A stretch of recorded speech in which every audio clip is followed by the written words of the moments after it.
Good morning प्यारे बच्चों। Study with प्रेक्षा 5483 में आपका स्वागत है। हम कर रहे हैं मैथ, MATH मैथ का पोर्शन, जिसके आएंगे 20 क्वेश्चन हमारे इस पेपर में। क्वेश्चन नंबर 1 जो इस पेपर में आया हुआ है मैथ का, वो देखिए क्या किया गया है। 20 जमा 7 एक ब्रैकेट में है प्लस 12, ठीक है।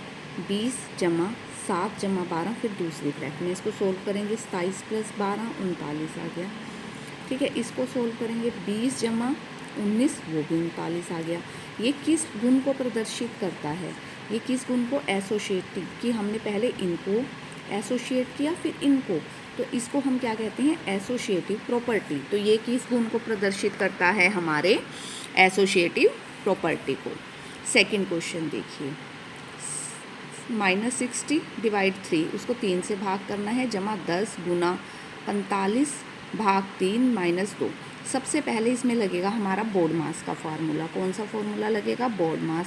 मतलब सबसे पहले जो है बोर्ड ऑफ, मतलब ये जो हमारी ये है, इसको हम हटाएंगे, ठीक है। अब देखिए सबसे पहले हम इस वाली ब्रैकेट को सोल्व करेंगे। ब्रैकेट -60 को हमने 3 से डिवाइड किया। बोर्ड मास के अकॉर्डिंग सबसे पहले क्या होती है, डिवीज़न, भाग। तो 60 को हमने 3 से भाग किया, क्या आ गया आपका 20 जमा 10, ये अलग से ब्रैकेट आ गई।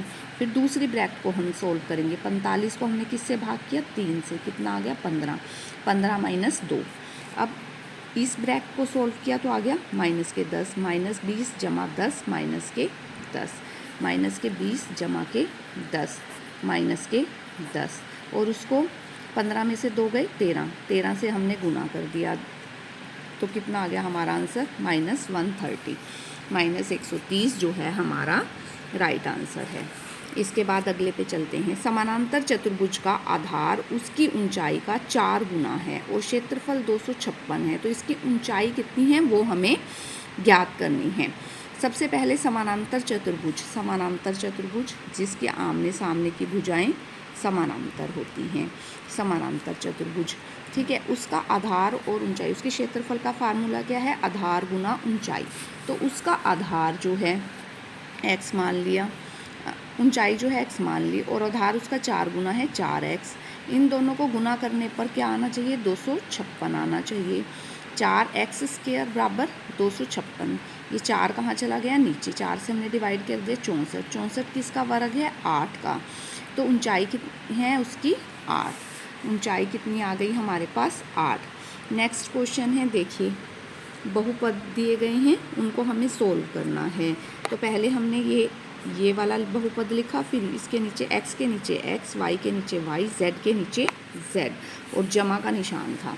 देखिए 2x जमा 3y minus 4z, 6x minus ये 10y था, 10y प्लस 14z। जब इसे सोल्व किया 6 और 2 8, 10 में से 3 गए माइनस के 7, 14 में से 4 गए प्लस के 10z। ये आपका आ गया। y के नीचे y वाले लिख लिया, x के नीचे x वाले। फिर ये माइनस का निशान है, अंदर वाले सारे निशान बदल जाएंगे। माइनस के 15x, माइनस के 8y, माइनस के थे तो प्लस के हो गए, प्लस के 7z। ये आ गया आपका 17z। 8 और 7 15y, 15 में से 8 गए 7y, माइनस के 7y, माइनस के 15y, प्लस के 17z। ये आपका राइट आंसर है।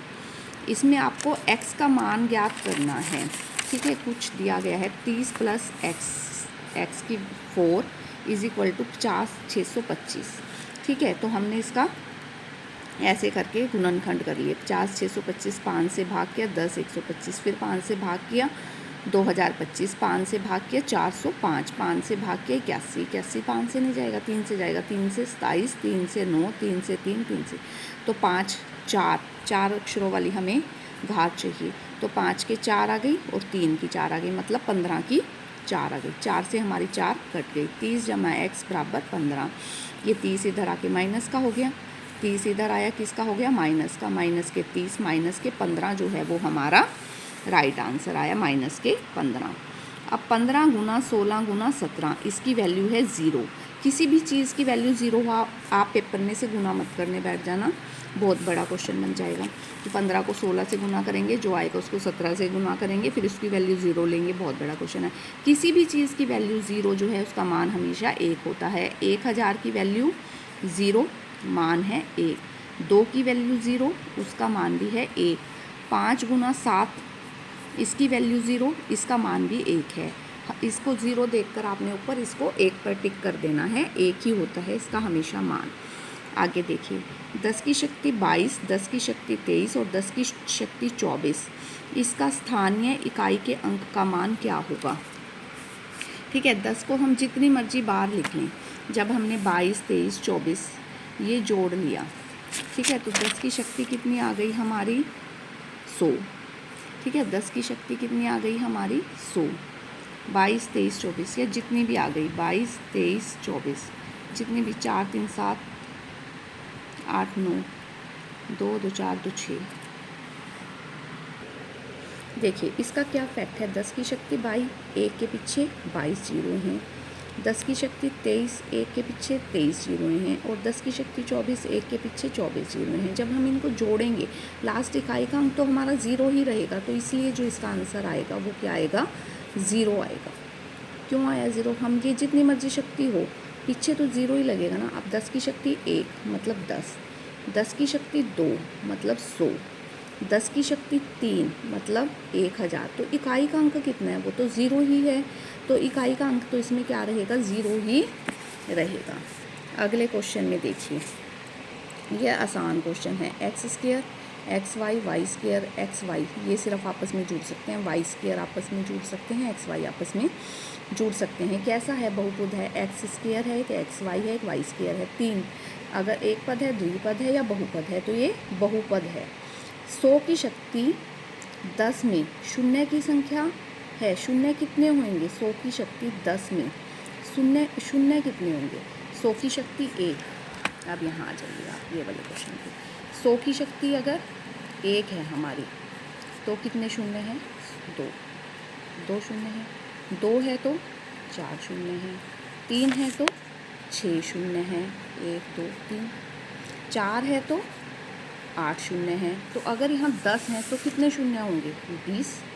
20 शून्य उसमें होंगे। आगे चलिए, 5m + 15 बराबर है 20 के। आप बराबर है 20 के करके इसे सोल्व कर लीजिए।